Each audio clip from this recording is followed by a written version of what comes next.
What is going on, everybody? Welcome back to another edition of the Hard Count. Hosting, as always, it's your boy. And to my right, I got it this time. See, this stupid little inverted camera that I can never figure out. My boy CJ. What's going on there, brother? How's your Tuesday going? What's going on, brother? All is well. Nick's up right now by a lot.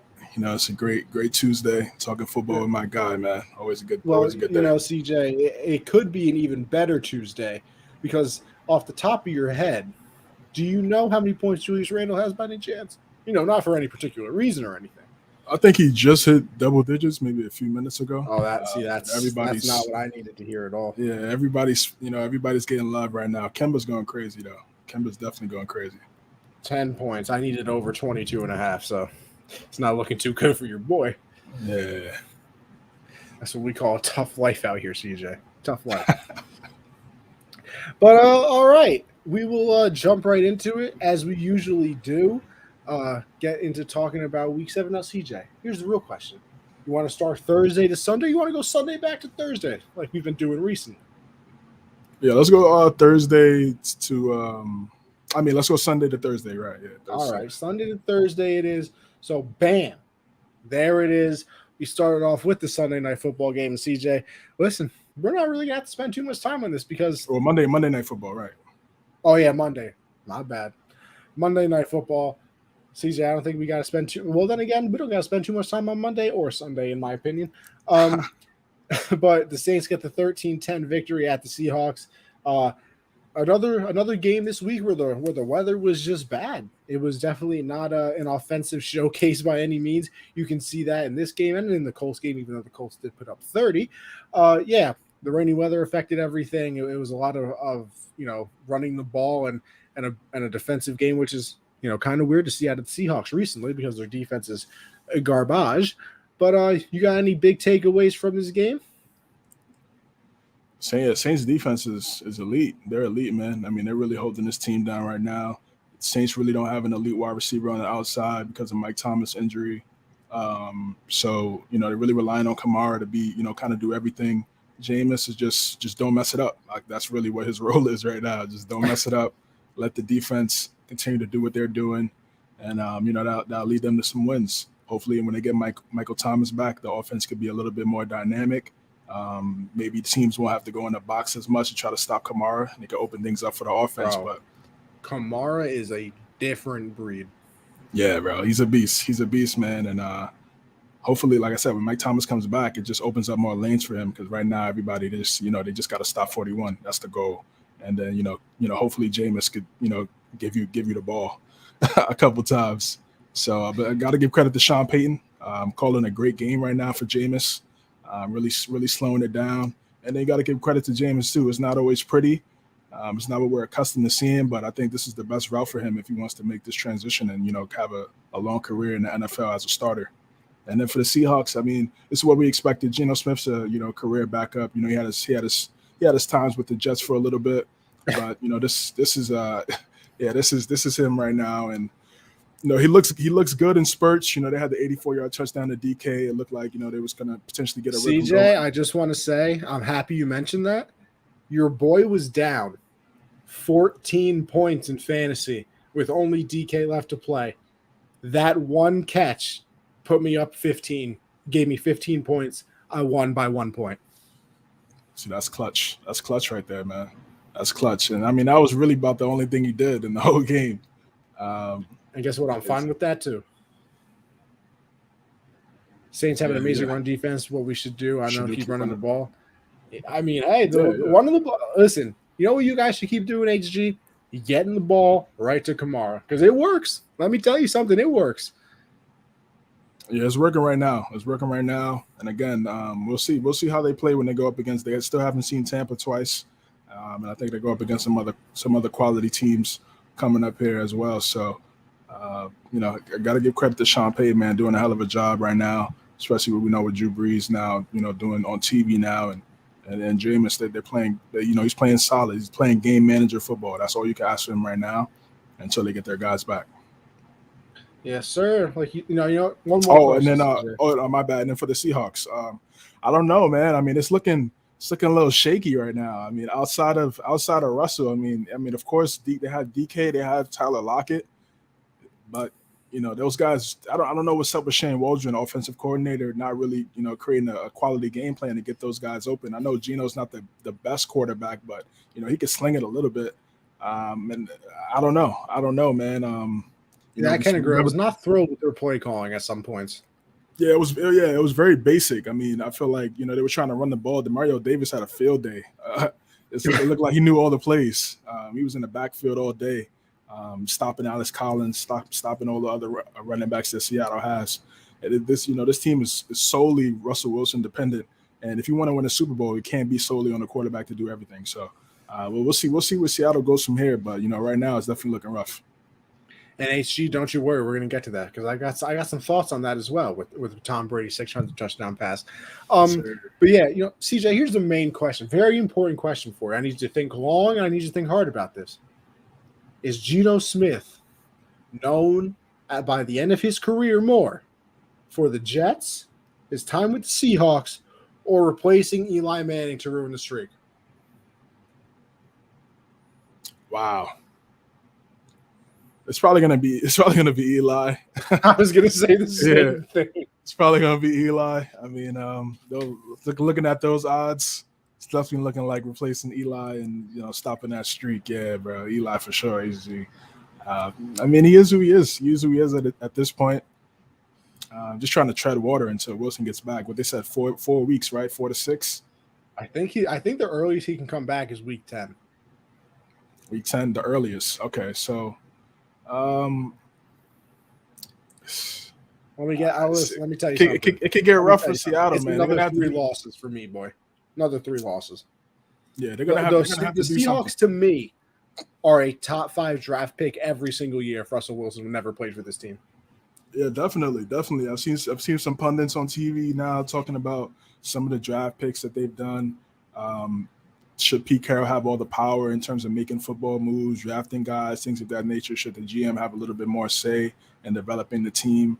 So far, since the Legion of Boom and things like that, the defense hasn't been particularly great. So it's a lot of questions going on in Seattle, man. That's what's going to happen when you take some L's. Yeah, that is definitely getting questionable over there in Seattle. But we move on to the Sunday night football game. Now another game of bad weather. I think we had 20-mile-an-hour winds. It was raining. I mean, it was just a mess. It was an absolute mess. And listen, there's not too much to talk about here anyway. But Colts take a 30-18 victory. And CJ, let me tell you something. I do this often, but I'm going to do it again. I'm going to give myself a little pat on the back here. You want to know why, CJ? Because who is a big Wentz-Annapolis guy? Me. Yes, I saw you tweet that. Yeah, so that's what it's Carson Wentz is looking solid, baby. Did he make some, ill-advised throws in this game, possibly? Yes, I will admit that. But it's raining. You barely could even see, probably. So I'm gonna give him a little bit of a pass. But who has the least interceptions in the NFL? I'll give you a hint. Carson Wentz, by the way. That's the hint. It's Carson Wentz. So he's playing very well. Frank Wright got him looking not quite to his MVP season, but he's looking pretty solid. Jonathan Taylor, that's a grown man. That is a grown man, and not Derrick Henry level grown, but he's getting there. I think he could be the next version of Henry when Henry decides that he can't be 800 carries a season for 45,000 yards. But we'll figure that out. And then over just to the 49ers real quick, it's, they're so weird. They get hurt every single year. We think Kyle Shanahan is so good. And this should be the scary part because I believe it was this game that it was because Darius Leonard came out and said, that first drive, they really tricked us. Because you remember the first drive, the 49ers went right down the field, looked fantastic, scored a touchdown, and you're thinking, oh, they're going to end up winning this game pretty good. Darius Leonard said after that they literally felt like they knew everything that was happening. And that is quite the thing to say about an offensive genius, I should say. So he has a losing record through his first, however many games. So do you start questioning the coach? Do you start questioning the GM? Because listen, your players aren't healthy every year. They still signed George Kittle. I'm a big George Kittle guy. Before the year, I said that he was the best tight end in the NFL over Kelsey. And I still think if he could ever stay healthy, he could prove that. But guess what? He can't stay healthy, so he can't prove it. You have an injury-prone quarterback in Jimmy G. You have 3 or 4 injured running backs now too. Like, I don't know how much of a fault it is because everybody gets injured. It's a kind of a freak thing, but I mean, you did re-sign Kittle, and he got injured a lot. You did go after Jimmy G, and he was hurt with New England. So I don't know. I don't know. Do you start questioning the whole front office and everything going on there? I don't know. But all I know is we're in Annapolis, baby. I'm still here for you. Well, like you said, they're establishing the run, and that's key. They're a run first team, and then they work off the play action. I think right now that definitely suits Wynn's skill set. When you ask him to do everything, it's just not where he's at right now in his career. I feel like Frank Reich has done a great job of slowing things down. Again, they have a great relationship, like we talked about during the offseason from their previous stint in Philadelphia. So they understand each other. I think the relationship is great. So I think it's going well. It's going well. Go on the road, go to Levi Stadium, get a win. When you're a dome team in the rain, like you mentioned, I think the way they play is the reason why they were able to get this W, and that's play defense and run the football. And once again, similar to Jameis a little bit, just don't mess it up. Make the right plays. I mean, it was really close up until that Michael Pittman touchdown. It was a big time play by Michael Pittman on the right sideline. Mossed the guy. Mossed the guy and got in the end zone. So big win again, 3-4 with the Titans rolling right now. So they're gonna need every win they could get in that division. So it looks good. And for the San Francisco, like you said, I don't know if we could call him an offensive genius. I mean, Matt Ryan won the MVP when he was the offensive coordinator, but then they also, they folded one of the greatest. They folded the Super Bowl and up 28-3, up 25-9, going into the fourth quarter. So I don't know if that's an offensive genius. Yes, they've been decimated with injuries over the last few years, but they're gonna need something, man. Hopefully Trey Lance becomes that savior. He's gonna have to be the savior for them. We'll see. Even when he was out there, it's a small sample size. It didn't look like he was ready yet. I still feel like he needs some time, and he's hurt. So we'll see how that plays out. It just never ends. We'll see. They just I don't know what's going on over there in San Fran, but they just been plagued with the injury bug. Garoppolo, I never felt like Garoppolo was good. I never felt like he was great. All these NFL guys back in 2015, 2016 used to talk about how, it was time for Tom to leave. And after that Kansas City game in Arrowhead, everybody was asking for Garoppolo and pushing for Garoppolo to come in the game and things like that. Yeah, I never saw him as being the guy. Watching those, 1.5 games when Tom Brady got suspended because of the trash gate. The witch hunt. Yeah, the witch hunt on Brady, trying to end in his consecutive start streak as well. If you want to really go into that, but that's for another day. So I never felt like Garoppolo was that guy, man. Good, not great. And then we saw, he helped them get to the bowl, but they were really a run first team. He made some big plays, but they were really like 7 passes in one game. Yeah, exactly. They're a run heavy team. Kyle Shanahan, his dad is Mike Shanahan, known for that West Coast back in the Broncos when they had TD and all those guys. But there's no John Elway, there's no Shannon Sharp, and Rod Streeter and Ed McCaffrey over there, bro. It's just they got some good guys, they got some good players, but I just don't think Garoppolo's that guy. And hopefully Lance could end up being the future for them. They traded up, they traded all the draft assets to go up and get him. Everybody was trying to downplay Mac, and it wasn't going to be Mac, and whatever. You know what I'm saying? But we'll see. We'll see how it plays out. I'm a fan of Lance. I think he has a lot of raw talent. We'll see if he's able to translate that to the league for sustained success. They're going to need it. Yeah, we will move on from there. Once again, CJ, it's disgusting looking at some of these games, man. But we go over to the Bucks and the Bears, and I think there's 2 stories out of this game. There's two, only two of them. One being Justin Fields is not ready to play in the NFL, by the way. And I tried telling people that it wasn't going to fix any of the Bears' problems. Nobody wanted to believe me. Their offensive line is literally despicable. I mean, you want to talk about terrible. Their offense, like that is why me and Josh over on Generational Sports have him in our prayer circle. We had to add him. I mean, it's just unbelievable. So we got Justin Fields in there. They have a lot of problems. I don't know what happened to Allen Robinson. He was kind of quarterback proof, and now the Bears kind of forgot who he was. I think he's like 57th in routes run this year, which why? He's one of the better receivers in the league the past few years, and all of a sudden they just forgot how to use him, which is definitely a bold strategy in my eyes. And then, you slide over to the Bucs. This is what they should have done. I mean, they played the Bears, and they absolutely mollywopped them. Brady gets his revenge for forgetting how many downs there were last year. And then the biggest story, the big story that everybody is talking about, and I have my opinion on it, CJ, the 600th ball. We have HG over here. He said, if I got it, I would have ran out of the stadium fast. And you know what? I'm a big Brady guy. One of the bigger Brady guys you'll ever meet. Got him on my wall. I think I'm wheezy out of there. I'm just saying.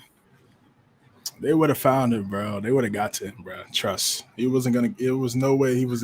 Before he even got to his car or whatever transportation he had, they were gonna hunt him down, bro. There's no way.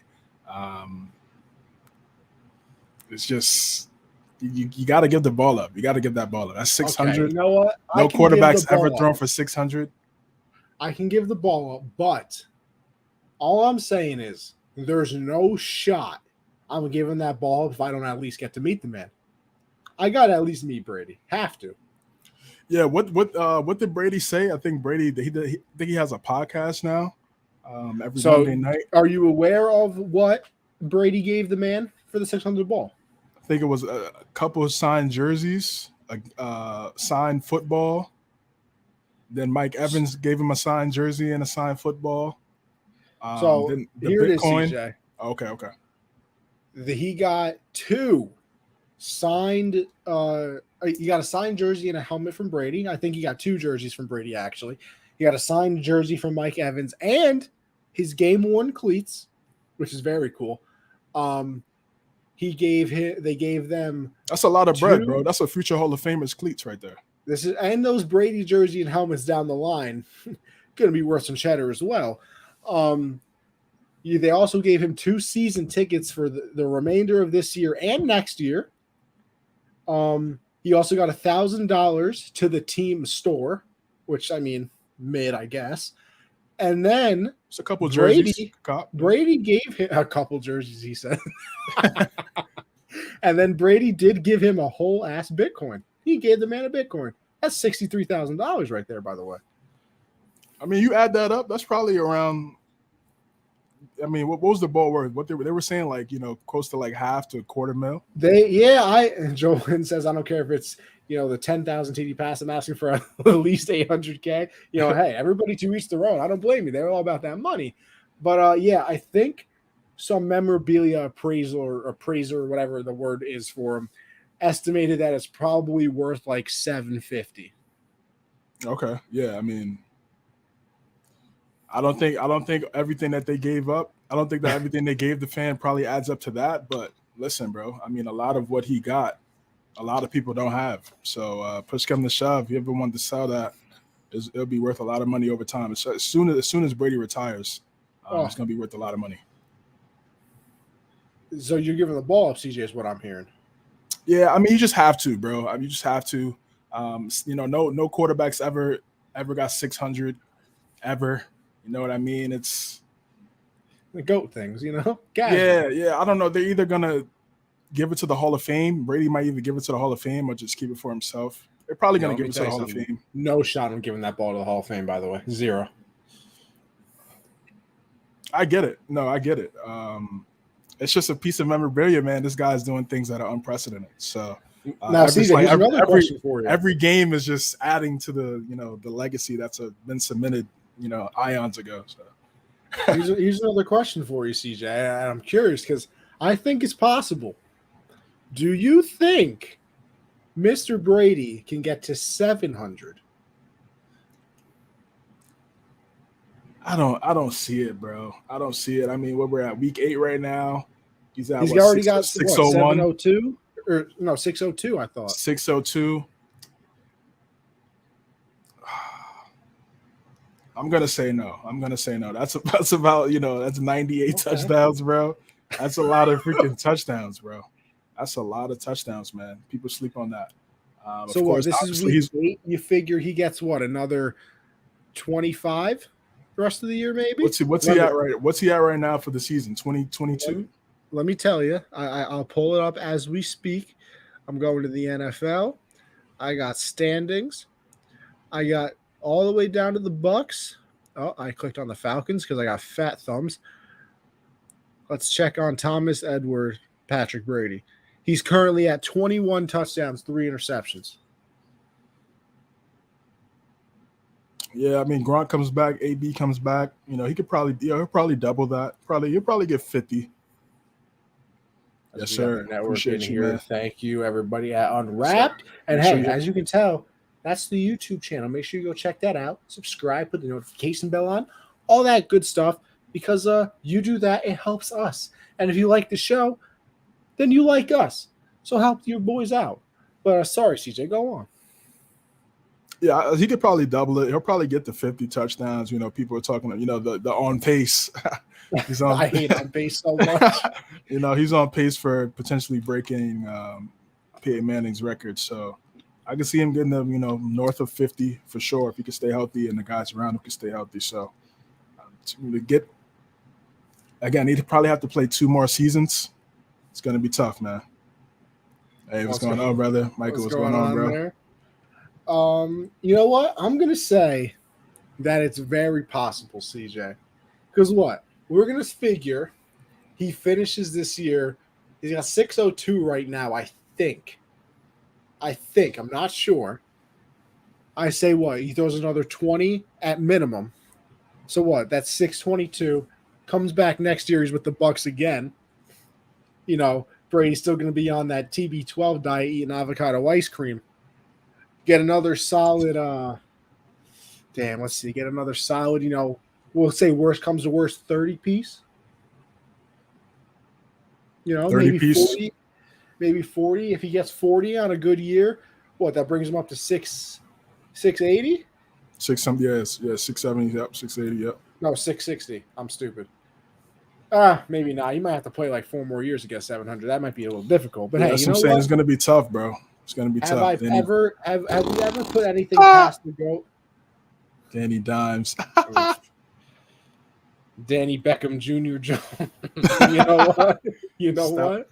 After that catch, we might have to change the name. Stop the cap. Stop the cap, as that's tough out here. That's tough. But no big takeaways from this Bucks Bears game. The Bears suck. They're bad. Not very good at football. Speaking of being terrible at football, we'll move on to the Cardinals and the Texans. The Cardinals are 7-0 now. This was a weird game to start off with. It seemed like the Cardinals just didn't want to be there. They get the safety and all this, and then in the second half they take off. Nobody should really be surprised with this outcome either. 31-5. Cardinals steamroll the Texans. CJ, I don't have too much from this. You got anything? Not too much. The Cardinals continuing to play at a high level. 7-0. The Texans, man.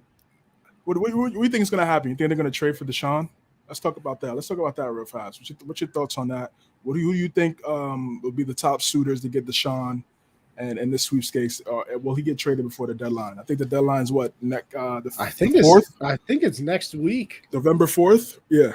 What is that? Is that a Thursday? Thursday or Friday? Yeah, it might be a Thursday. Thursday or Friday. It's a Thursday, yeah. I hope that's Thursday because then we get our show next week and we can really break down all these trades. Jimmy, just to answer your question real quick. That definitely has to affect the value. You're not the first one to do it, 600, you're the second person to do it. Now, is the ball still valuable? Well, of course. You're the second person to ever do it, but, it's definitely not worth that whole Bitcoin. You know what I mean? You still wouldn't be able to play till case is done, though, right? This is where things get very tricky with Deshaun. And CJ, I love that question that you brought up. HG, I wonder how many times the team's only scored 5. I cannot think that it's been too many. Yeah, there's definitely a kind of a rare occurrence out there. There was a scorigami, by the way, in the NFL this week. If nobody follows the NFL scorigami account, fantastic. But that's the weird thing. I don't know if Watson can play, because right now he's not playing because the Texans are not letting him play. And I don't know if the Texans are letting him play because, well, he said he didn't want to play for them anyway. And plus, maybe if they say, okay, we want you to play now, Deshaun, the NFL is going to be like, not really. No, thank you. So I don't know if this is kind of just their way of avoiding getting him suspended so that a team can trade for him, or what the whole situation is. But CJ, back to your main question, the question that I can truly answer, because I don't know how, the whole suspension thing is going on. Right now the Dolphins are the main team, and that makes me want to throw up a little bit, because obviously I don't need the Dolphins being good. We already got the Bills to worry about. The Jets might never be good again at football, so I don't think I'm ever going to have to worry about them. But here, Carolina too. Here, Carolina as well. Yeah, Carolina's in there as well. The Eagles have 3 first-round picks. You think they move off of Hurts already? For Deshaun? Yeah. No. I wouldn't. Hey, listen, I wouldn't be mad. But here's my other thing. You're taking a little bit of a risk here, CJ. If you're a GM of any team and you're trading your first-round picks for a guy that, like I said, I don't know how the whole suspension thing's going on. And to be very clear, these are actually all civil cases. There is no criminal charges. So that's no jail time, believe it or not. So I don't know how it goes, but imagine you trade away 3 first-round picks and then he can't play for a year or something like that. Like, it's probably still worth it at the end of the day because he's 26 years old or something like that. Some very young, and obviously quarterbacks of his stature never, ever are available on the free agent market unless you're 75-year-old Tom Brady. So it's going to be interesting to see what teams do. But if I'm the Panthers, I should be first in line. Now, Deshaun, I don't know if you knew this, CJ, has a no trade clause. So it doesn't matter that, they could all of a sudden say, wow, the Lions, they love you. They want to give us 19 first-round picks, the best player on their team, and Jesus himself. Deshaun can say, you know what? No, thanks. I don't really feel like playing in Detroit. So it kind of depends on him, realistically. And I guess because, I heard it today, and I wish I could remember the team. I really do. But some team called him up asking, to trade for him. And he was like, don't waste your time because I would never waive my no trade clause to play with you guys. I cannot remember who the team is, which is so annoying. But yeah, and as you say, if he's found guilty, it's an L because you don't know how long he's going to be out. But if I had to rank it, I think Carolina should be first in line. I mean, you got DJ Moore out there who's playing crazy. Robbie Anderson, even though he's struggling a little bit this year. Could you imagine the RPOs with him and McCaffrey when McCaffrey gets back healthy? You also have, a solid defense over there. I think I would want to play in Carolina the most, if I'm being honest. But, obviously we got the differing opinions here. I think it's Miami. CJ, what do you think as I once again talked for 75 minutes? I think Carolina would be a good spot. He played his college collegiate ball at Clemson. I think that, they're right there in the Carolinas. It'd make the most sense. After Brady leaves, the division is very winnable. In the NFC South, Russ for Deshaun. I mean, the thing is, Russell has a no trade clause too. So, because remember in the offseason, there were talks about him. We were talking about him potentially. I wonder which team would say no. Probably wonder if Tampa. That's it. Tampa. I mean, no. I mean, in a trade like that, Russ for Deshaun. I wonder who would say no to that. I think the Seahawks would. I don't know if you can get rid of Russ. I think they could say no. I just don't see them being a player right now.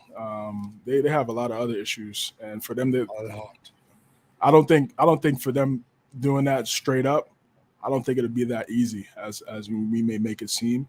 I think again Carolina has the picks. Philadelphia definitely has the picks. Miami also has the picks. So I think Philadelphia would be a good spot.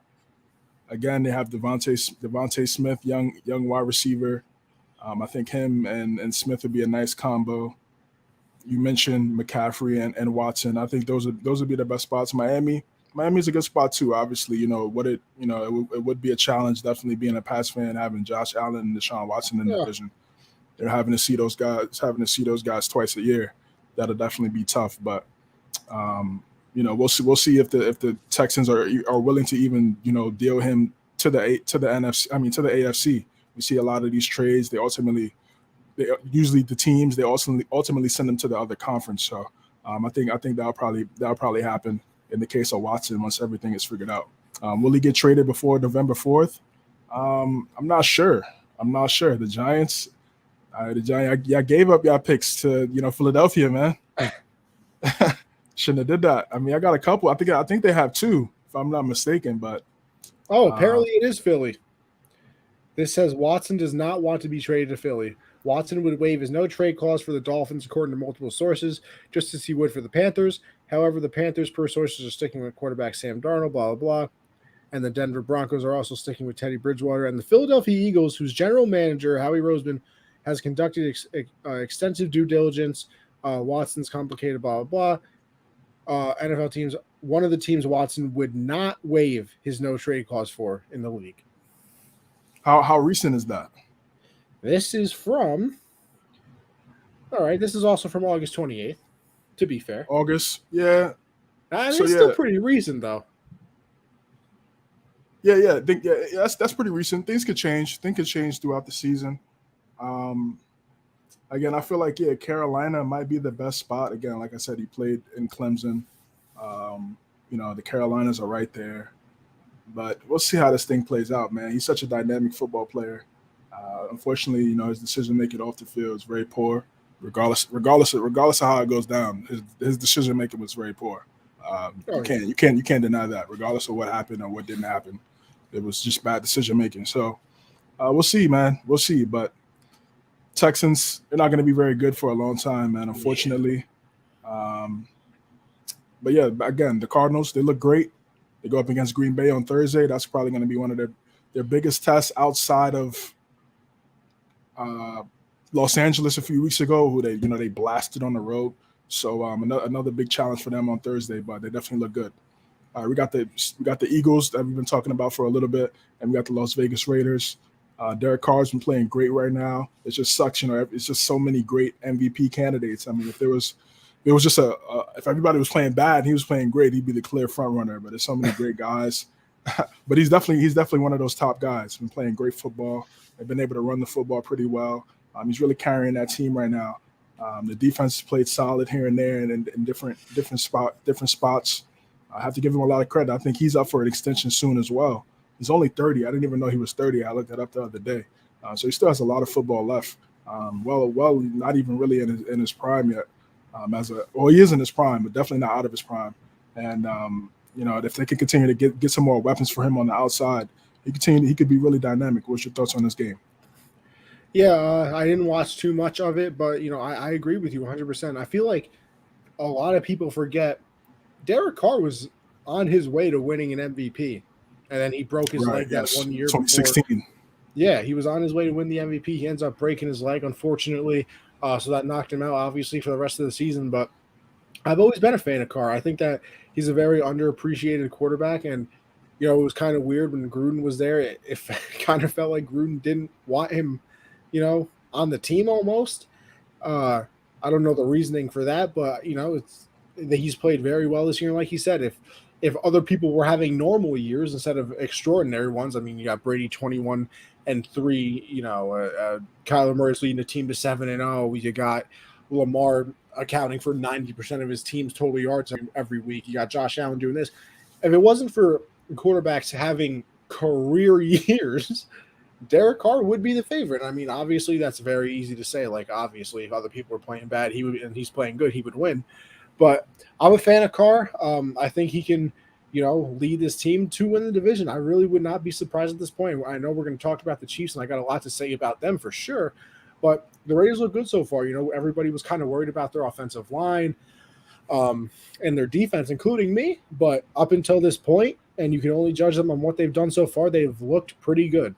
So that's all you can really ask for. And then for the Eagles, listen, it's going to be a bumpy time. This is what you just kind of have to expect out of them. It's not going to get much easier.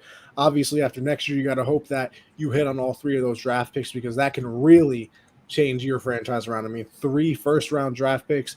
You see if you can stick with your quarterback. Obviously, you hope that Hurts is the guy because this quarterback draft does not look very good.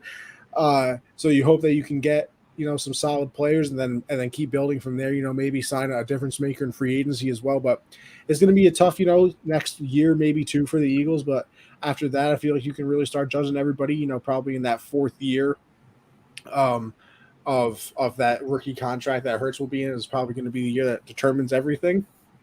Because at that point, they'll have those 3 first-round picks already. They'll have another draft. So we're going to find out some things about the Eagles coming up pretty soon. But for this year, I would just not expect too much out of them. Yeah, I'm right there with you, man. It's going to be a tough road. We'll see what happens. We'll see what happens for their future.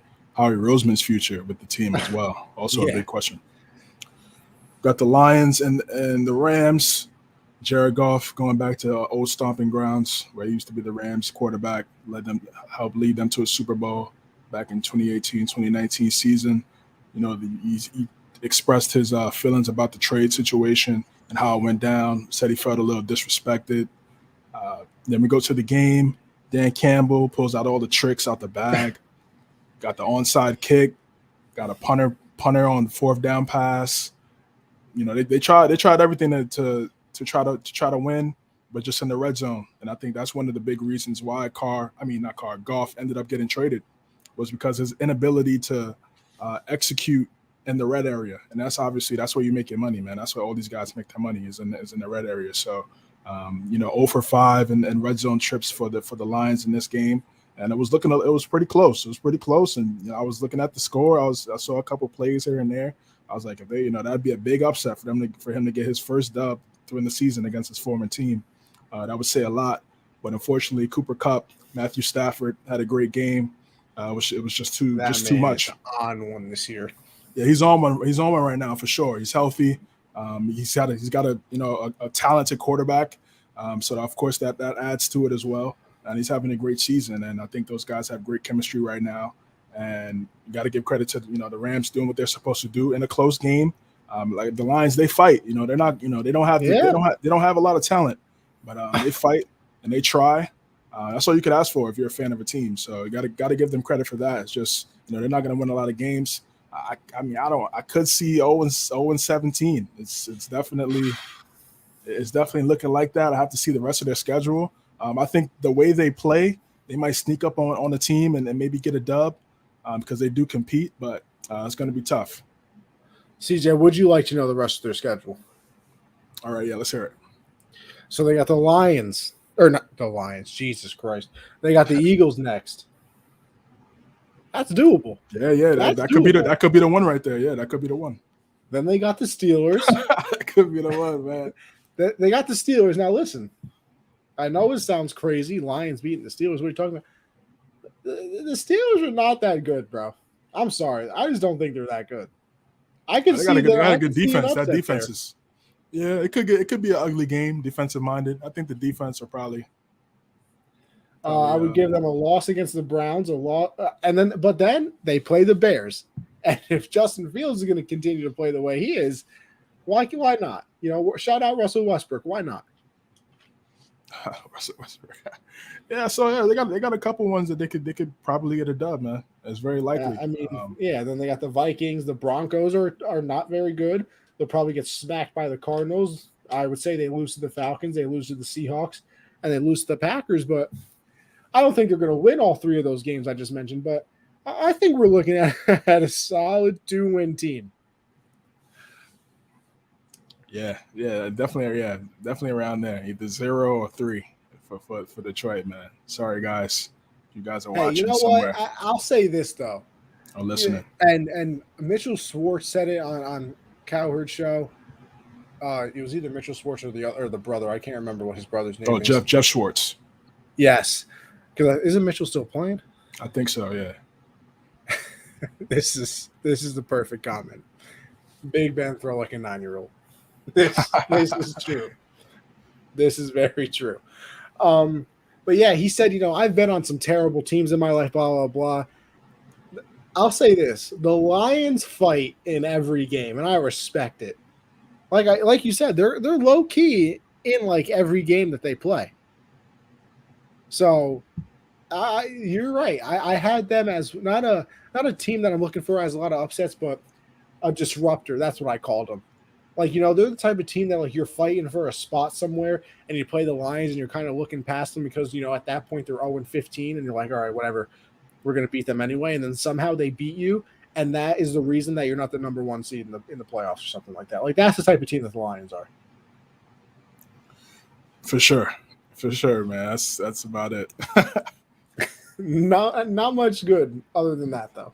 Not much good. Well, speaking of really good, we got the Bengals versus the Ravens. Cincinnati going to Baltimore, man. Just doing a number on the Ravens. It was close for a little bit in the second half, fourth quarter. That's when the Bengals really started to pull away. We got Jamar Chase as the background today. He definitely pulled away for an 80-yard plus touchdown on Marlon Humphrey. That was definitely the turning point of the game, no question. Oh, yeah. Took all the life out of Baltimore. And it was just a big time play. He's having a fantastic year, 754 receiving yards, most by a rookie receiver in their first 7 games in NFL history. It's we've been talking about it every single week ever since the season started. His chemistry with Burrow. It's really not fair. I mean, usually when you have a rookie wide receiver coming into the league, it takes a little while for him to mess with the quarterback. Him and Burrow at LSU, their last year at LSU, he had 19 touchdowns. So it's just a different type of chemistry, different type of dynamic between those two guys. It opens up so much for the offense. Mixon's running the ball well, which I honestly feel like is really what they want to do first, is really establish the run and then work with those other guys that they have on the outside. But Burrow's dealing. He's been dealing honestly for the last few weeks or so. This was a big win, big statement win by Cincinnati, and I also have to give them the credit to their defense too. They got some guys up front, in the middle making plays. Jesse Bates on the back end making solid plays as well. And then again, I mean, this is what I'm saying. Most times, if Lamar's not spectacular, they're gonna have games like this because they don't have a lot of talent on the outside in terms of receiving weapon, receiving core outside of Mark Andrews. Hollywood Brown too consistent for you to call him a number 1, and then they don't have any running backs. Their best running back is their quarterback. So it's going to be an uphill battle. I still think they're still good enough to win a lot of games, but when they go up against a really good team, like we saw with Cincinnati, it's really a shocker. A lot of people didn't expect Cincinnati to play this well, but everything is hitting right now for them, and got to give them a lot of credit. Yeah, I mean, first of all, CJ, now see if you follow me here. It's not the same level, but it's up there. Can I consider the Bengals the Cardinals of the AFC? In terms of narrative, surprise that they're where they're at right now. Yeah, sure. Yeah, definitely. Yeah. Because I didn't see this one coming. Like you said, like a lot of people didn't, but I certainly did not see this one coming.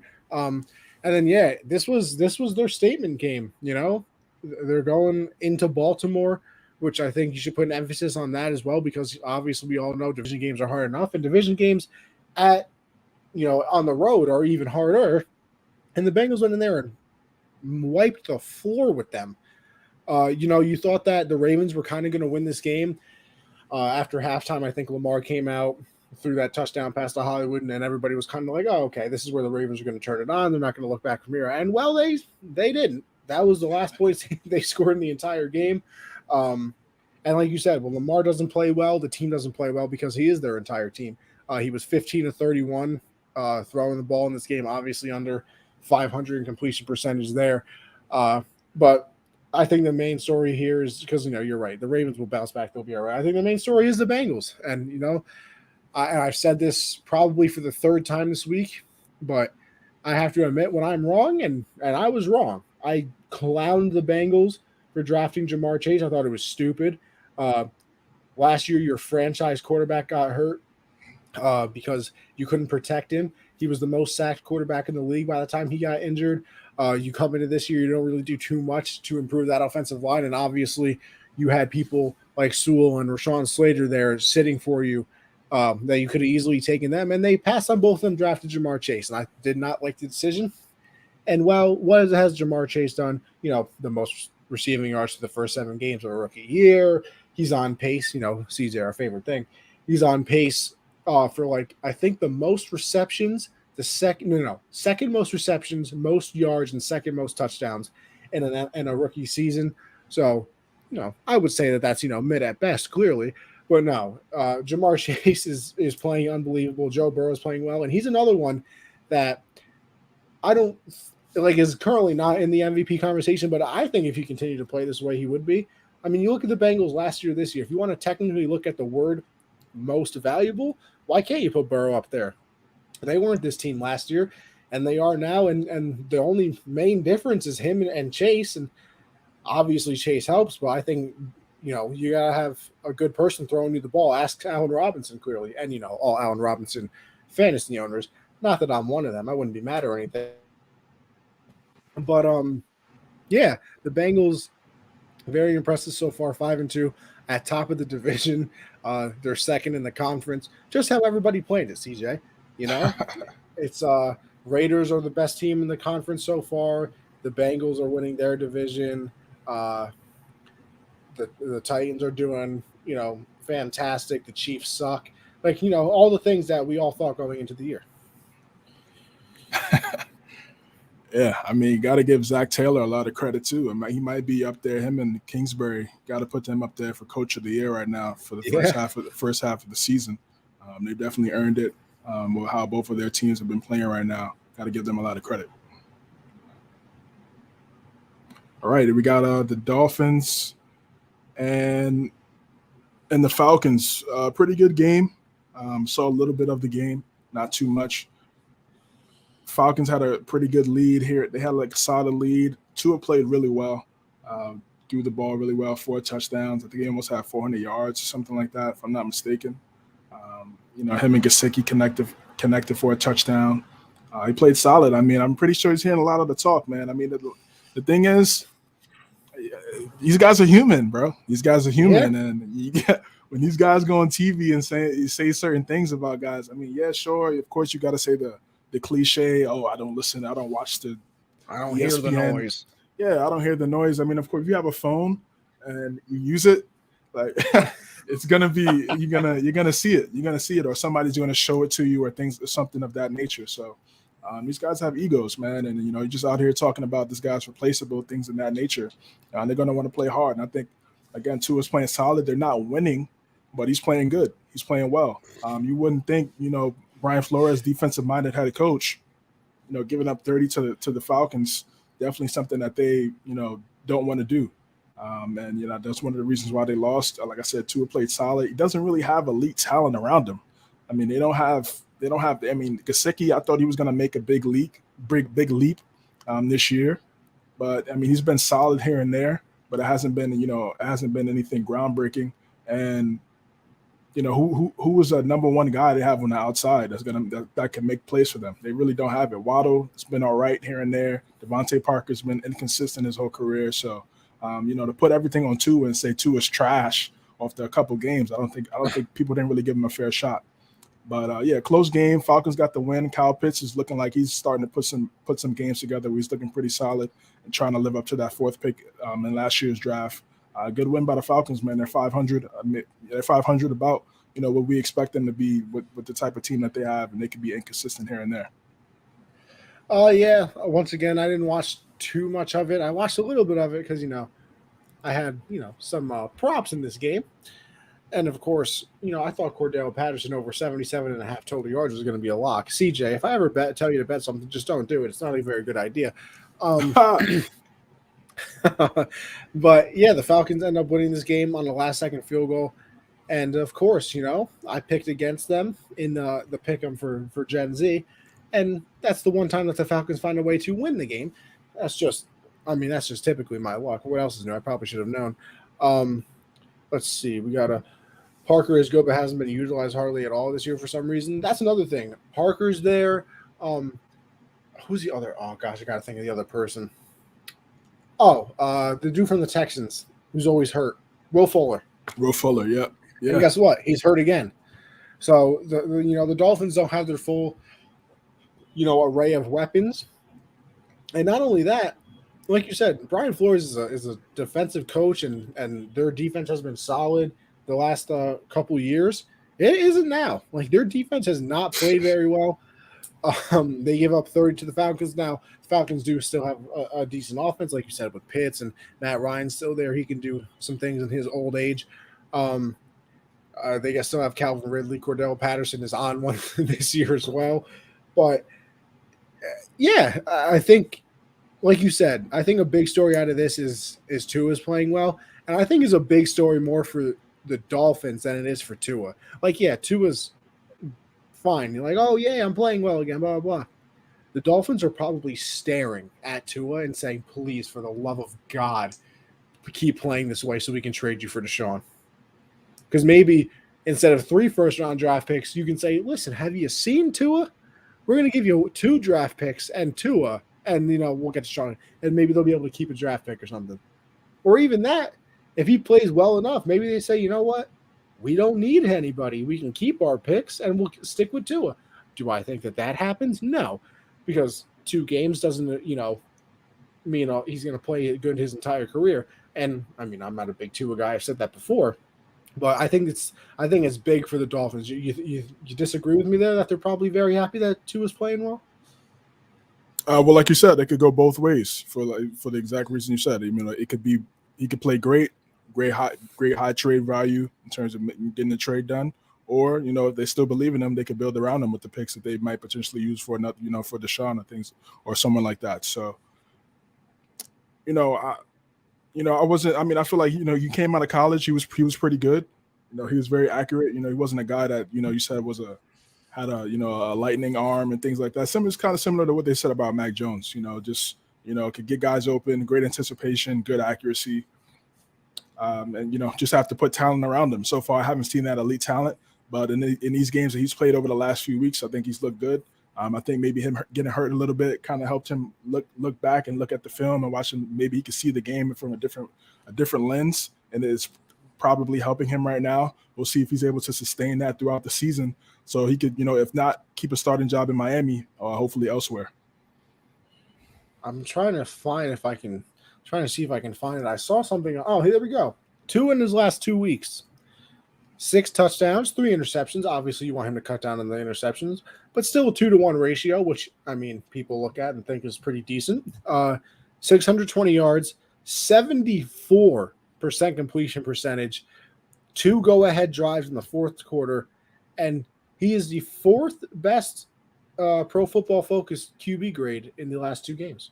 So, hey, if he can keep it up, he's playing his way right back into the hearts of all Miami Dolphins fans. Definitely. Again, we got the Packers and the Washington football team. Ugh. Washington football team going to Green Bay. Green Bay had their all green throwback jerseys on. Look kind of fire. I low-key messed with them. Yeah. I was a fan of those. Parker and Adams. Parker and Adams. I'm going all over the place. Rodgers and Adams connected again for a touchdown. It's a dynamic duo, and what they've been able to do over the last few years. Again, Washington. Maybe they. What do you think they should do? Should they, wait till Fitzpatrick comes back, or you think they should try to give Cam a call? I know Cam just got vaccinated. He announced that a few weeks ago, which probably might have been one of the reasons why he didn't get picked up sooner. But right now, it doesn't look too good. Taylor Heineke. You know, he is who he is. He is who he is. You know, he has a couple flashes here and there. Everybody talks about the divisional round matchup against the Buccaneers, but he's just not that guy. And I think, what do you think they should do? Should they wait? Should they wait for Fitzpatrick, or should they try to go make a move and try to get Cam? Well, I don't know if you've heard this, but there's apparently supposed to be a 3-team deal with Deshaun. Right. Washington would get Tua. So I don't know what they're going to do. Like you said, everybody kind of looks back at the divisional round with Taylor Heineke. Actually, no. That was the wild card game, yeah. So the wild card game, Heineke, my fault, yeah. No, you're good. With him, he played very well in that game, and like you said, he has his flashes. Like his flashes, he looks like one of the better starting quarterbacks in the entire NFL. I mean, he really has like 2 or 3 moments a game where you're like, Jesus Christ, why wasn't this guy starting for a long time? And then you watch the rest of the game, and it's like, okay, never mind. I understand why. So I don't know. I feel like Washington's kind of in purgatory. What do you do with Heineke? Do you really want to wait until Fitzpatrick gets back, who's a career backup?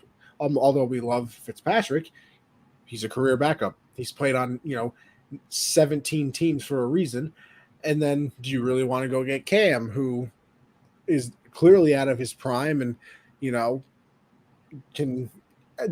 he's obviously familiar with Ron Rivera and all that, but do you want Cam, or do you do this 3-team trade and get Tua? So, I mean, they low-key have a lot of options, but it's also, I don't think I like any of them.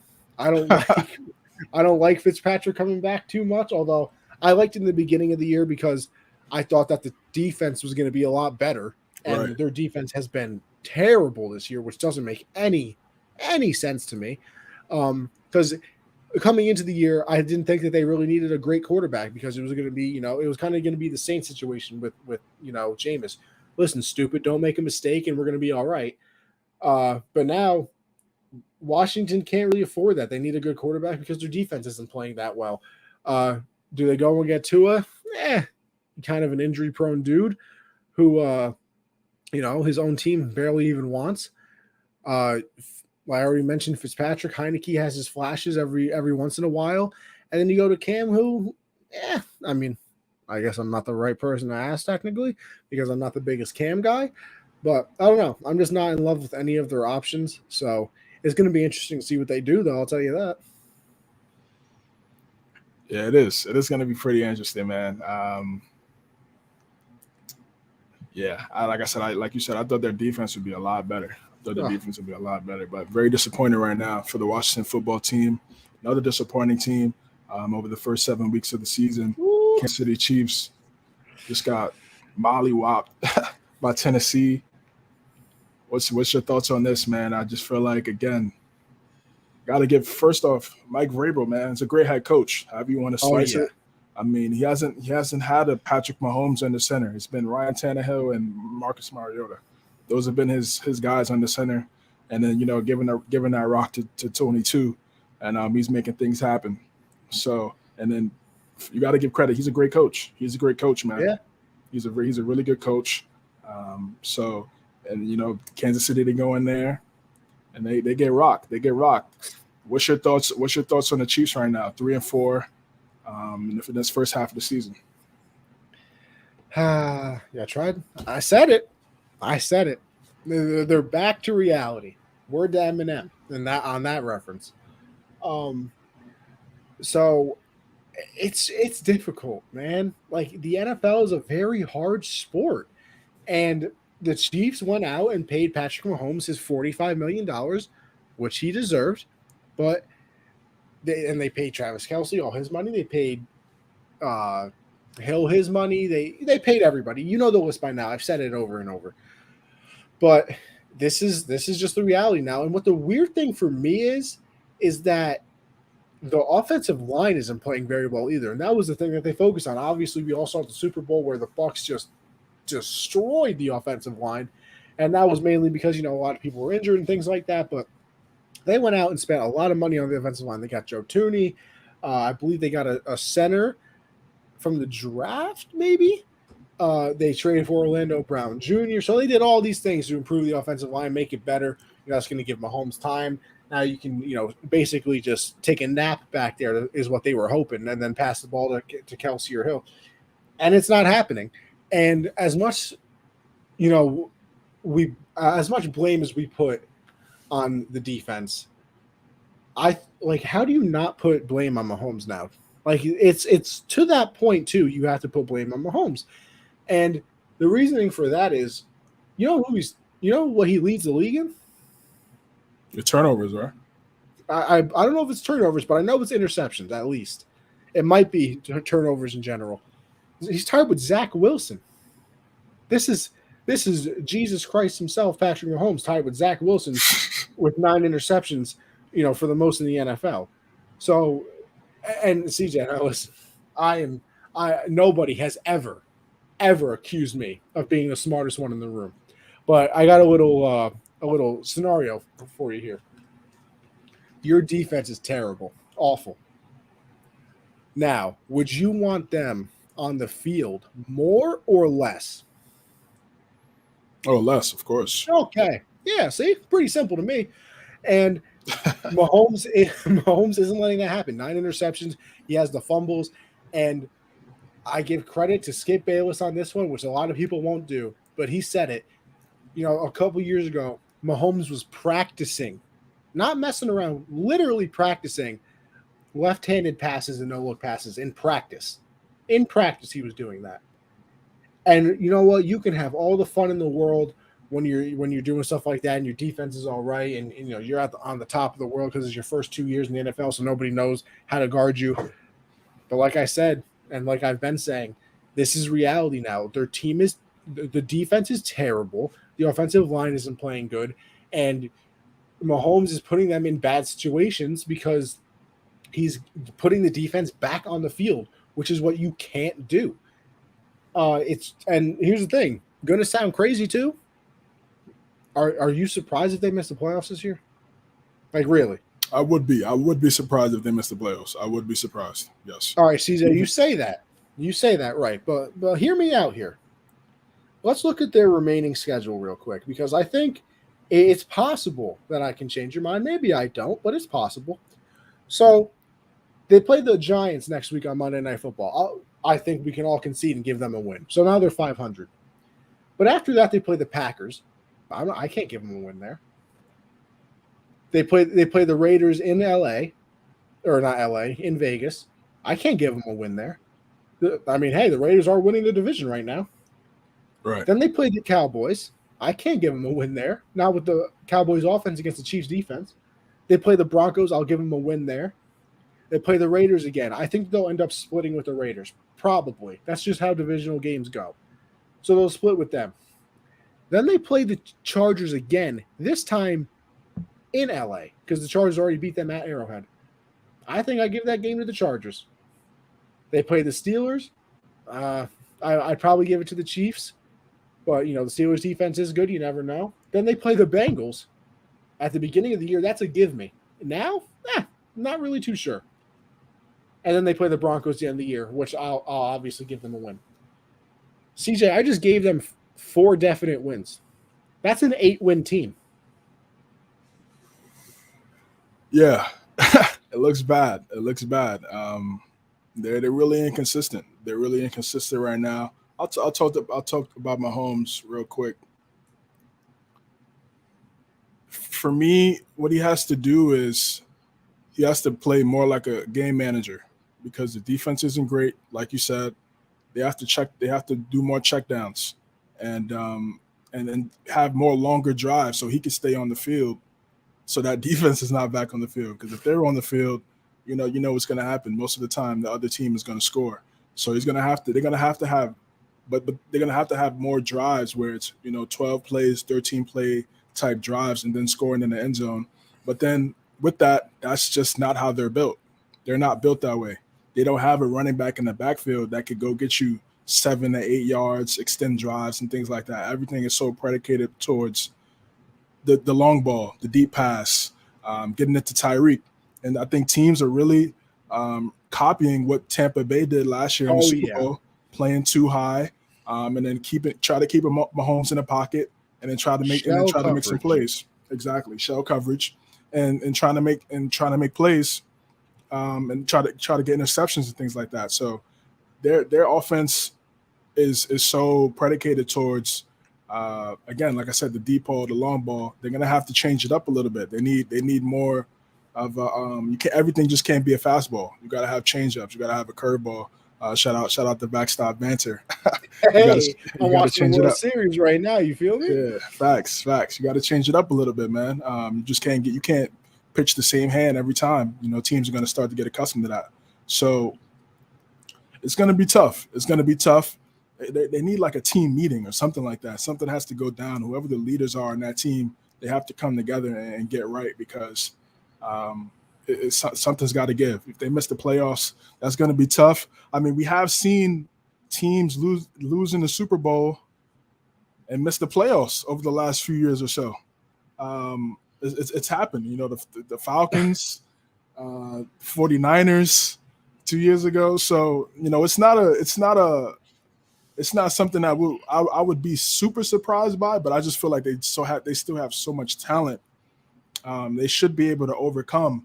But like you said, looking at those games that you just went through, those are definitely, you would think, before the season started, some of those were layups, but now not so much, as we're 8 weeks into the season. So they're gonna have to come together and get right. Eric Bieniemy got a lot of talk, a lot of praise about how great of an offensive coordinator he was. He's gonna have to change Andy Reid as well. I mean, they just don't run the ball. They don't have a counter.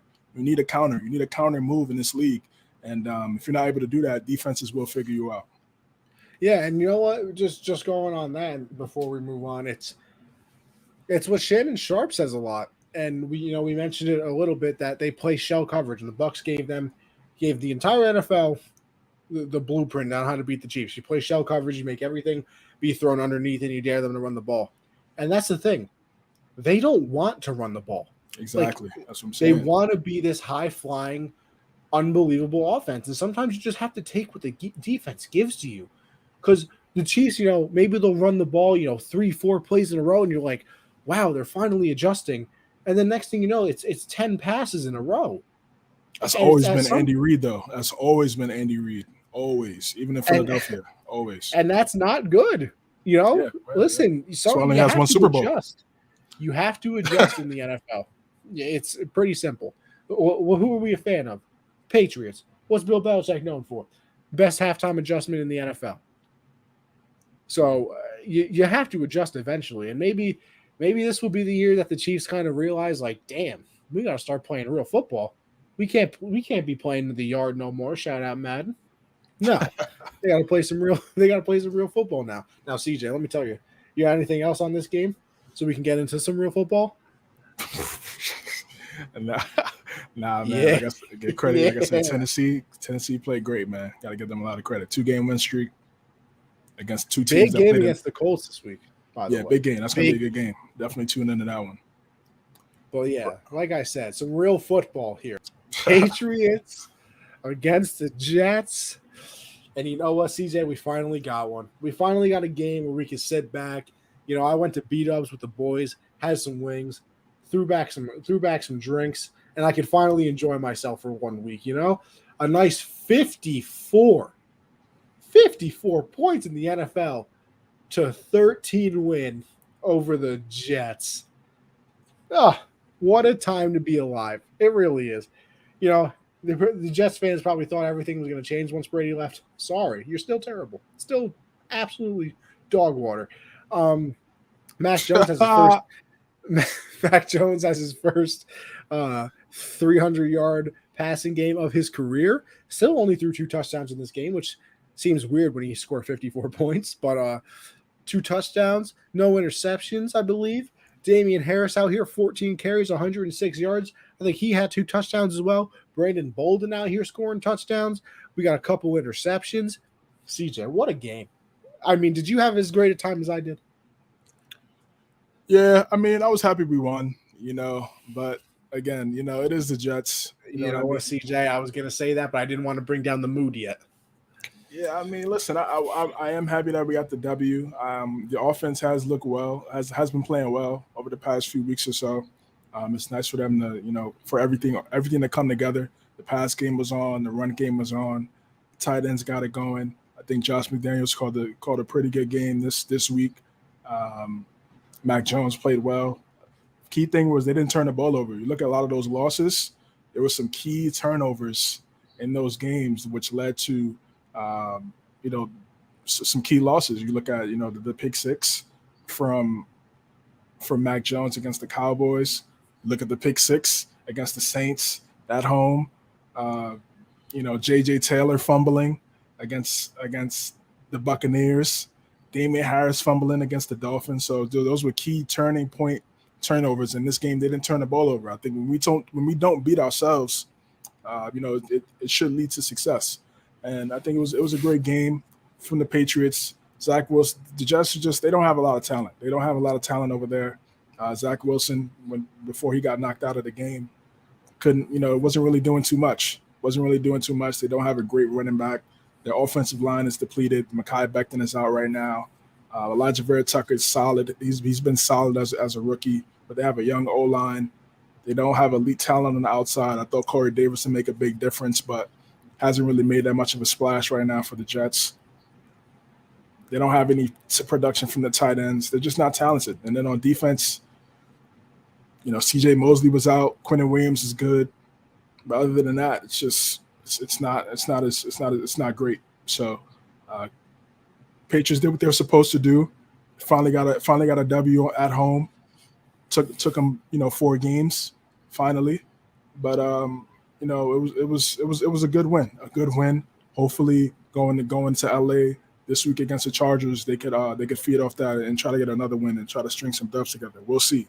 Like I said, I was happy by it. I was happy we won the game. I felt like we were going to win the game, but putting 54 is impressive. Doesn't matter who you're going up against. That is an impressive feat. But let's see if they can keep this up.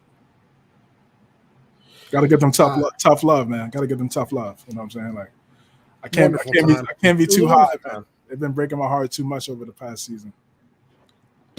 But you know what? Like you said, it was a wonderful time. Still, it is the Jets, so my expectations are tempered. We have to build on it, like you said, going up against the Chargers. Which, by the way, we did beat like 47-0 last year. So maybe we continue that energy, hopefully. But not going to get too high on the season. But for this week, your boy's popping bottles. Just have to. No choice.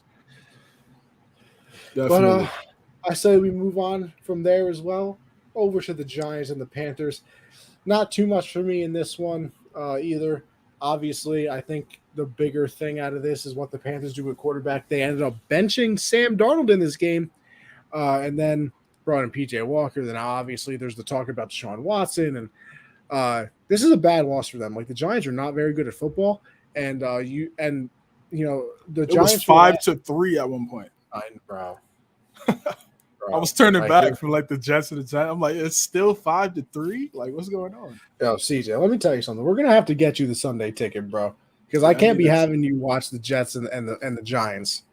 I mean, I got my streams, which I don't want to put out there. I don't want to get flagged. You know what I'm saying? But I got a couple of streams I'll be using. But that Sunday ticket will come in clutch.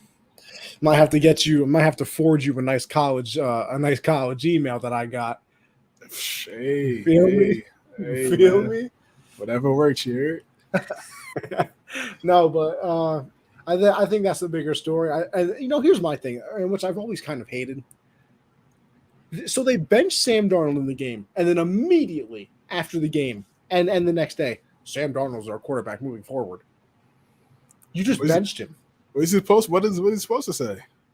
You can't destroy his confidence. The hell you can't. Be like, yo, you know what? Guess what? Him and P.J. Walker are now officially competing for the job. You want to know why? Because Sam sucks. Listen, it's your own fault. You're a grown-ass man in the NFL. You can't handle some criticism? You're trash. I agree. But like I said, these guys got agree. Nah, I'm not gonna disagree with that. These guys got egos, man. These guys got egos, and you say something, and it's if they feel like it's the end of the world. And then also, you got to think about the other 52 guys in that locker room too. Does PJ Walker really give you the best chance to win? I don't know. I don't know, man. I haven't seen enough What from you him mean? to You don't really. have any respect for the XFL, former XFL guy. legend? Yeah, XFL legend.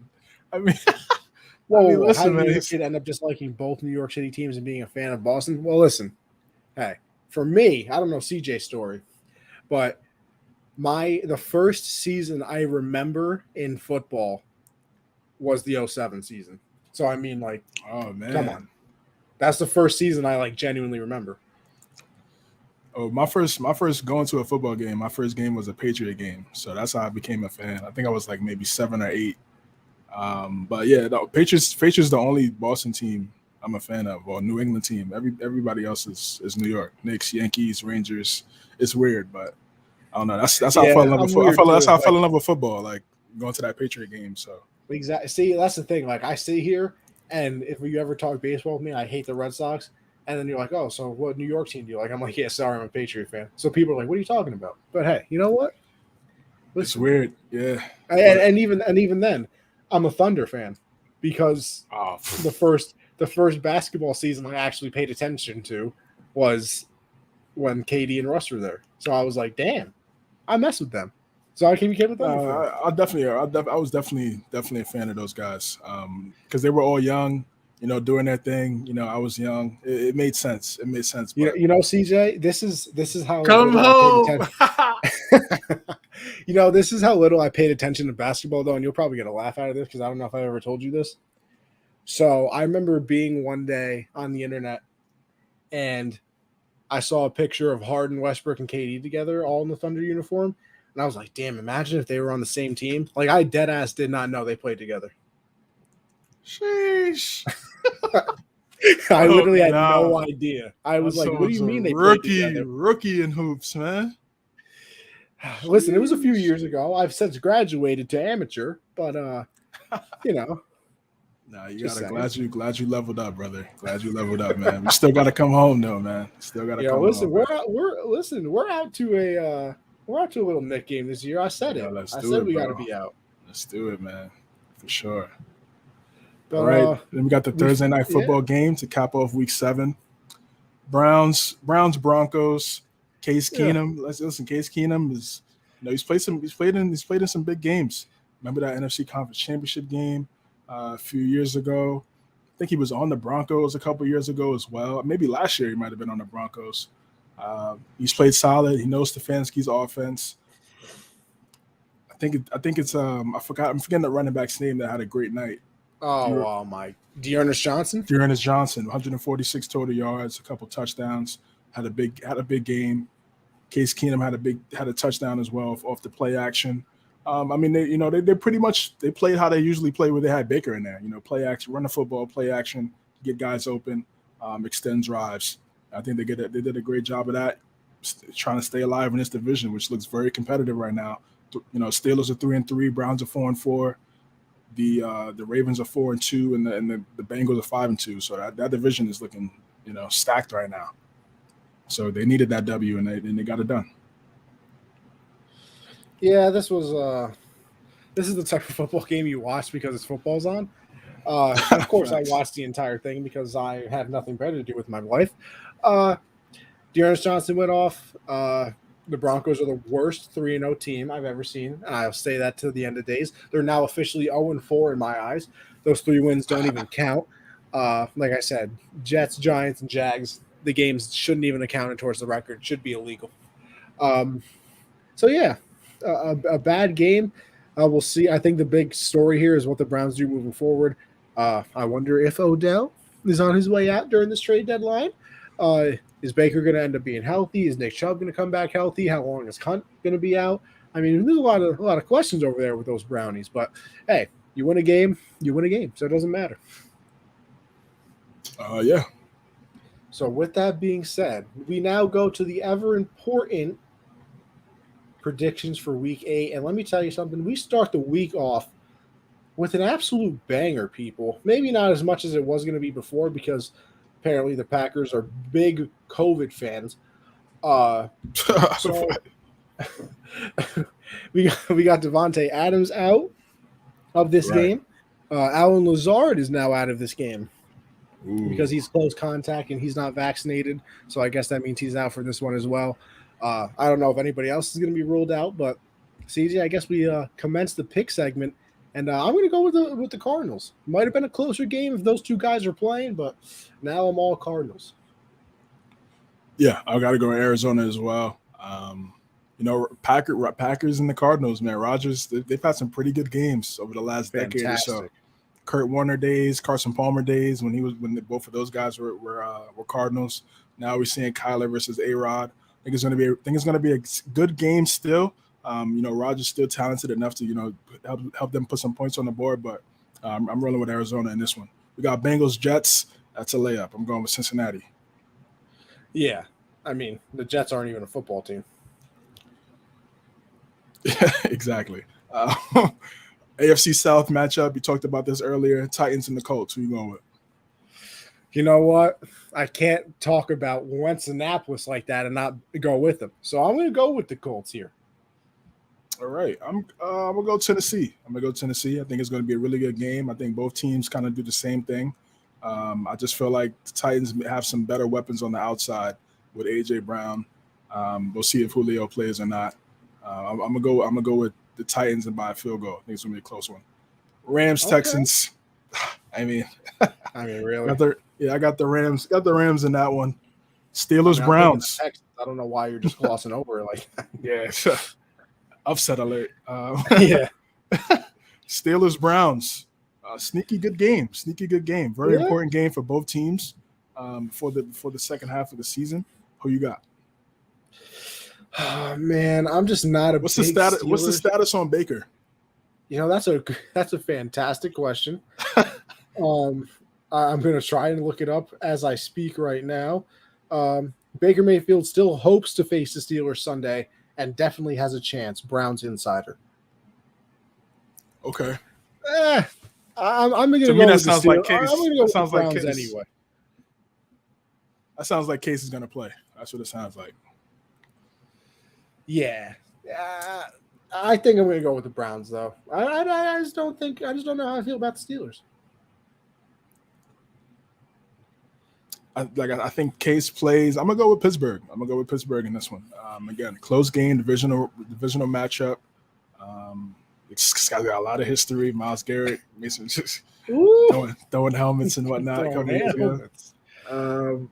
But I think they really did a great job of establishing the run against Seattle and before their bye week last week and that Sunday night football game. The defense is very stout. I'm gonna go with Pittsburgh. Eagles, Lions. Yeah. You know what, CJ? I'm going to pick the Lions here just because I want the Lions fans to have a good week just for once in their lives. Yeah, I'm going to say the same thing, man. I'm going to go with the Lions. It's at home. This is the perfect game for them to try to get that first win of the season. Like you said, a feel good for those fans. I think I'm going to go with Detroit. We got 49ers and the Bears. Who you going with? Oh, God. This is just a terrible game. Another one that you shouldn't watch unless you're a fan of the team. I think I'm going to go with the 49ers just because Jimmy G at this moment is probably better than Fields, so I guess I'll take the better quarterback in a game where both teams suck. So I'll go with the Niners.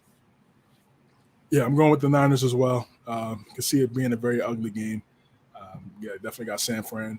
Panthers and the Falcons. I'm going with Atlanta. You know what? I think I went with Atlanta on Gen Z as well. So I'm going to go there. Listen, Panthers, what are we doing here? Started off 3-0. What's going on? McCaffrey's their savior, bro. I'm telling you, they need him. Bills and the Dolphins. I think it's a closer game than it was a few weeks ago. I'm still going with Buffalo. Yeah, no, I'm a close game. Come on, CJ. I'm going Buffalo by at least. I said closer. Oh, okay. Closer than, no shutout this time. Exactly right. That's what I'm saying. All right, we got the Patriots traveling to SoFi. I mean, I'm going with my guys, man. Yeah, you know what? I'm sticking with our boys too. Big Chargers guy this year. I really am. But hey, listen, we're coming off our best game of the year, baby, 56. Might as well keep it rolling here. Yes, sir. Yes, sir. We got Jacksonville versus Seattle, Gino versus Lawrence. I'm gonna go with Jacksonville in this one. On the road. Man.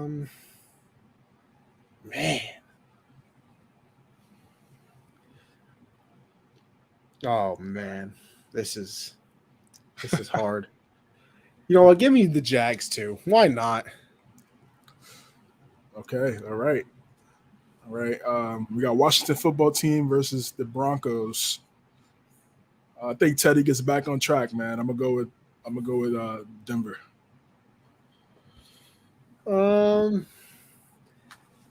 You know what? Nah, I'm going with Washington in this one. I don't know. I don't really believe in the Broncos. Like I said, worst 3-0 team of all time. So how am I supposed to support them now? Buccaneers, Saints. I mean, I think this is going to be a pretty close game early. Both teams know each other really well. The Buccaneers definitely know Jameis, and the Saints, swept the Buccaneers last year in the playoffs. In the regular season. I'm gonna go with Tampa Bay. I'm gonna go with Tampa Bay, man. I just feel like they have too many weapons. They're definitely a much different team than they were last year, and I think it's going to be a good game early. But I'm still going with Tom and those guys. Yes, sir. Give me Mr. 600, Mr. Tom Brady. Yo, speaking of Tom, funny again. Did you see? I don't know how much you pay attention to Battlefield, like the video game. Did you see what they put in the game? Nah, what they do? There's a part where like they drop a tank on the ground and like the guy walks over and it says Tom Brady like 2075 NFL MVP. I'm crying. Yeah, it feels like that. It feels like that for sure, man. But yeah, I'm going with the Bucs. Going with the Bucs, right? Facts. We got Cowboys, Vikings, two really good offenses going up against each other. Cowboys traveling to Minnesota. Go with Dallas. Yeah, I'm going with Dallas in this one, as much as it pains me because I hate to see them succeed. And we got Giants going to Arrowhead against the Chiefs. I think the Chiefs, get back on the win column against the Giants. Perfect team to go up against. Try to start something up and try to gain some momentum. Going with Kansas City. I mean, yeah, like I said, if the Jets are barely a football team, the Giants are, a slight step above of being barely a football team. So, got to go with the Chiefs in this one, although I'm still not a big fan of the Chiefs this year, baby. I'm not. But hey, those are our Week 8 picks. CJ, you know what we did? Another great show. What else is new? Yes, sir, man. Like always, like every week, man. Again, make sure you like and subscribe on YouTube. Hit those notifications. We go live every single Tuesday at 9 p.m., man. Everybody that tuned in, everybody commenting, really appreciate you guys listening. Everybody that's listening to the pod, when we promote it, when we publish it, man, really appreciate all the support. Yes, sir, CJ. If we don't got anything else, you tell those people where they can find you. Yeah, CJames9_ on Twitter, CJ.James9 on Instagram. Garda Podcast episode just dropped on Saturday, called 75, first episode of season 4. Check that out, streaming on all platforms. And another great week with my guy Connie, man. Hits me right in the heartstrings every time he says that, people. Yeah. As for me, you know where to find me by now, Anthony Conover _ over there on Twitter. You can find me 7 Eastern, Generational Sports. We're obviously doing some nice things over there. Download Underdog Fantasy, people. Use code GenZ for $10 on your first deposit. I'm having a lot of fun over there. Won some nice bread my first day. Did a nice little Thursday night football draft. So, hey, if you think you're smart, win some money. And hey, listen, honestly, even if you're pretty dumb, you can probably still win some money anyway on accident. So sign up no matter what. Code Gen Z, baby. That is 7 Eastern every Monday with me and my boy Josh. Tuesday, like CJ said, we do this, breaking down football every single week. Always having a lot of fun. And then Thursday, Backstop Banter with my boy Michael. We obviously go live every Thursday, like I just said, at 10 Eastern. We're talking about everything in the baseball world. And we got the World Series going on right now. It's the It's the culmination of the season. We got the Braves and the Astros, the Trastros, as most people should call them. If you're a baseball fan, you should collectively root for the Braves like everybody else is. But yeah, that's it for me. CJ, another wonderful episode. Like I said, thank you everybody for tuning in. All the comments. Make sure you subscribe to the YouTube, the Twitch, everything of that nature. So that's it for this episode, and we will